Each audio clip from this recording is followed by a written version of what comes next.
ஏங்க இவருக்கு எல்லாமே முன்னாடியே தெரிஞ்சிருக்குங்க. தெரிஞ்சுக்கிட்டு தாங்க இவர் நைஸாக ஒதுங்கியிருக்காரு.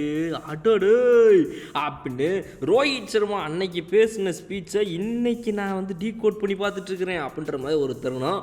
பாய்ஸ் அண்ட் கேர்ள்ஸ் மை விட்ஸ் காய் ஃப்ரம் பாலா, ஸ்ரேயஸ் ஐயர், இஷான் கிஷான் அப்படின்ற இந்த இரு கிரிக்கெட் வீரர்களை வந்து பிசிசிஐ இவங்களுடைய இந்த கான்ட்ராக்ட் பிளேயர்ஸ் லிஸ்ட்டில், ஆனுவல் கான்ட்ராக்ட் லிஸ்ட்லேருந்து வந்து தூக்கி இருக்கிறத நம்மளால் வந்து பார்க்க முடிஞ்சுது. நேற்று நைட்டு தான் இந்த சம்பவம் நடந்துச்சு. ஸோ நேற்று இந்த சாயங்காலம் மாதிரி நடந்த இந்த சம்பவத்துலேருந்து என்ன ஒன்று தெரிஞ்சுது அப்படின்னா, எனக்கு என்ன அப்படின்னா, நீ இந்த ஐபிஎல்லாம் கட்டி அழறதை தாண்டி டொமஸ்டிக் கிரிக்கெட்டை எப்படியாவது தூக்கி நிறுத்தணும். எனக்கு டொமஸ்டிக் கிரிக்கெட்டும் நல்ல சரியான லெவலில் பெரிய ஜியோ ஸ்டார் ஸ்போர்ட்ஸ்னு சொல்லி அவங்கக்கிட்ட சேல் ஆகணும். அதுக்கு நான் ரஞ்சி டிராஃபி என்ன பண்ணுறது அப்படிங்கிற மாதிரி தான் இவங்க யோசிக்கிறாங்க போல் அப்படின்னு எனக்கு தோணுது. மேபி வந்து இப்போ வந்து ஒரு டிஎன்பியில் வந்து நான் வந்து ஓகே இந்த ப்ராட்காஸ்டர்ஸ் கிட்டே இவ்வளோ அமௌண்ட்டை போட்டு இவ்வளோ ஸ்பான்சர்ஸ் வச்சு விற்றாச்சு, டொமஸ்டிக் கிரிக்கெட்டையுமே அந்த அளவுக்கு வந்து ஒரு கமர்ஷியல் ஐட்டமாக மாற்றணும் அப்படின்னு பிசிசிஐ ஆசைப்படுதோன்னு எனக்கு உள்ளுக்குள்ளே ஒரு எண்ணம் ஓடுது. இந்த வகையிலையும் நம்ம இந்த விஷயத்தை யோசிக்கலாம். ஏன் இவங்க வந்து போய் முக்கியமான கிரிக்கெட் வீரர்கள்லாம் வந்து இந்திய அணியில் விளையாடிக்கிட்டே இருக்கும்போது திடீர்னு ஒரு பிரேக் கொடுத்துட்டா அவங்க வந்து டொமஸ்டிக் கிரிக்கெட்டில் விளாட மாட்டேங்காங்க. டொமஸ்டிக்கில் விளையாடிட்டு இருந்தால் தானே அவங்க நல்லவங்களா இல்லையா, அவங்க சூப்பராக விளாட்றாங்களா இல்லையான்னு பார்த்து திரும்ப அவங்களுக்கு நம்ம செலெக்ஷன் கமிட்டி வச்சு வாய்ப்பு கொடுக்க முடியும். அப்படின்லாம் யோசிக்கிற அளவுக்கு நம்ம கிரிக்கெட் வாரியம் அவ்வளோ நல்லவங்களா அப்படின்னு கேட்டிங்கன்னா இல்லை.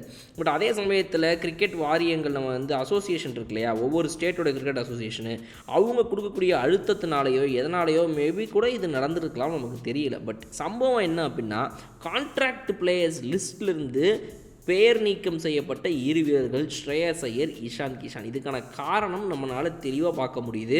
தொடர்ந்து ஜேஷாவோ இல்லை பிசிசிஐ சேர்ந்த எல்லாரும் என்ன சொன்னாங்க அப்படின்னா, இந்தியன் பிளேயர்ஸ் எல்லாருமே இந்த டொமஸ்டிக் கிரிக்கெட்டை ஸ்கிப் பண்ணுறதை நிறுத்தணும். நம்ம வந்து இன்டர்நேஷ்னல் கிரிக்கெட்டில் விளாடலையா, இந்தியாவை ரெப்ரசன்ட் பண்ணலையா, வீட்டில் சும்மா இருக்குமா, கிளம்பி நேராக ஸ்குவாடில் இல்லை இடம் பெறாத எல்லாருங்களும் அவங்கவுங்களுடைய ஸ்டேட் கிரிக்கெட் அசோசியேஷன் விளாடக்கூடிய ரஞ்சி டிராஃபி மேட்சஸ் போய் விளையாடிட்டே இருக்கணும் இப்படிங்கிற விஷயத்தை பதிவு பண்ண ஆரம்பிச்சிது. இதை தொடர்ந்து பார்த்திங்க அப்படின்னா ரோஹித் சர்மா கிட்ட கூப்பிட்டு கேட்டாங்க ப்ரெஸ் கான்ஃபரன்ஸில், என்ன ரோஹித் சார் நீங்கள் என்ன நினைக்கிறீங்க இதை பற்றி, இந்த மாதிரி இவர் சொல்லியிருக்காரு நம்முடைய இவர் பிசிசிஐ, இதை பற்றி நீங்கள் என்ன நினைக்கிறீங்க அப்படின்னு கேட்டதுக்கு ரோஹித் சர்மா என்ன சொன்னார்னா, கரெக்டு தாங்க, அந்த ஒரு பசி ஹங்கர் இல்லாத ஆட்களை வச்சுட்டு நம்ம என்ன பண்ண முடியும், ஹங்கர் இருக்கிற ஆளை மட்டும் எடுங்க, ஹங்கர் இல்லாத ஆட்கள்லாம் வெளியே உட்கார வைங்க அப்படிங்கும்போது நம்ம சிஎஸ்கே ஃபேன் ஒருத்தர் இந்த சைட்லேருந்து, அண்ணே இங்கே ஹங்கர் கேட்குறையே சைடில் தானே நாங்களாம் உட்கார வச்சுருக்கோம், டே யாருனாவே இல்லை சும்மா நீங்கள் கண்டினியூ பண்ணுங்க அப்படின்னு சொல்லி ரைட்டா. அதனால் எந்த வகையிலையாவது டீமுக்கு அடுத்தடுத்த இடத்துல உதவி பண்ணுறது டொமஸ்டிக் கிரிக்கெட் தான். அதில் போய் விளையாடியே ஆகணும். அதுக்கு விளையாடாமல் உதவாமல் இருக்கிறவங்க தேவையில்லை நமக்குங்கிறது தான் சொல்லாமல் சொன்னார் ரோஹித் சர்மா.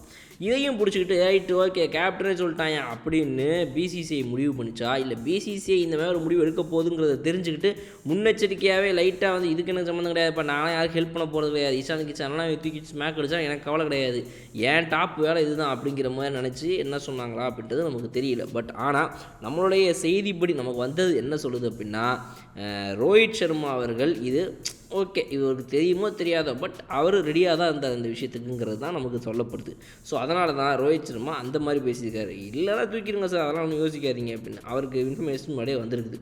ஆனால் இந்திய வீரர்களாகிய ஸ்ரேயஸ் ஐயருக்கும் இஷான் கிஷானுக்கும் இது வந்து ஒரு மிகப்பெரிய ஷாக்காக இருக்கும். மற்ற வீரர்களுக்கும் இது ஒரு மிகப்பெரிய ஷாக்காக இருக்கும். ஏன்னா சரியாக விளையாடலை அப்படிங்கிறத தாண்டி ரீசெண்ட் டைமில் அவங்க போர் ஃபார்மில் இருக்கிறாங்க, அதனால் அவங்க வந்து இந்த சீசன் ரெஸ்ட் பண்ணியிருக்கோம் அப்படிங்கிறதுக்கும் நீங்கள் வந்து இப்போத்துக்கு எங்களுடைய கன்சிடரேஷன் லிஸ்ட்டில் இல்லைப்பா அப்படின்னு சொல்கிறதுக்கு வித்தியாசம் இருக்கு இல்லையா.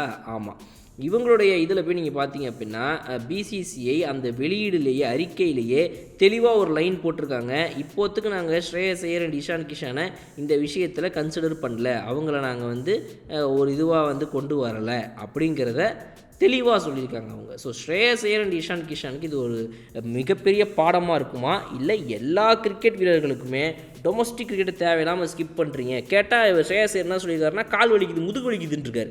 நாங்கள் சொல்கிறோங்க அவருக்கு முதுகு வலிலாம் எதுவுமே கிடையாதுங்க, என்சிஎல் தாங்க நான் பேசுகிறேன், நேஷனல் கிரிக்கெட் அகாடமி, அவருக்கு என்ன முதுகு வலிக்குதுன்னு கேளுங்க, சும்மா ஏதாவது கதை சொல்லிட்டு இருக்குது. ஆஸ்திரேலியாவில் வேறு அமெரிக்காவிலலாம் வேறு இவங்க ஆகணும் கொடுத்துட்றாங்க வாய்ப்புகளை, சரி ரைட் ஓகே போயிட்டு வா அப்படின்னு சொல்லி இவங்க அதெல்லாம் வந்து ரொம்ப தப்பாக பயன்படுத்திக்கிறாங்க. இது ரொம்ப மோசம் அப்படிங்கிறதோட இந்த இடத்துல வந்து அவர் கிளம்பி போகிறாங்க. நீங்கள் என்ன நினைக்கிறீங்க, இந்திய அணியை பொறுத்த வரைக்கும் இது வந்து ஒரு ஹெல்த்தியான விஷயந்தான். இந்த மாதிரி பிளேயர்ஸ்லாம் பேன் பண்ணால் தான் அவங்க கொஞ்சம் புரிஞ்சுக்கிட்டு இனிமேல் பயந்து டொமஸ்டிக் கிரிக்கெட் ஆடுவாங்க அப்படிங்க நினைக்கிறீங்களா? இல்லை, நான் சாப்பிட்ணுன்னா எப்போ வேணால் என்ன வேணால் பண்ணலாங்க, செய்யணுன்னா செஞ்சுருக்கலாம் நேரத்துக்கு, இதெல்லாம் ஒரு விஷயமா? அதெல்லாம் வந்து முன்கூட்டியே பிளான் பண்ணுறது தான் ஒன்றும் பெரிய விஷயம் கிடையாதுங்க அப்படின்னு நினைக்கிறீங்களா? கருத்துக்களை கமெண்ட் செக்ஷனில் சொல்லுங்கள். இன்னொரு சூப்பரான வீடியோ நான் வந்து பார்க்குறாங்க அப்படி திரும்பலாம். Okay bye.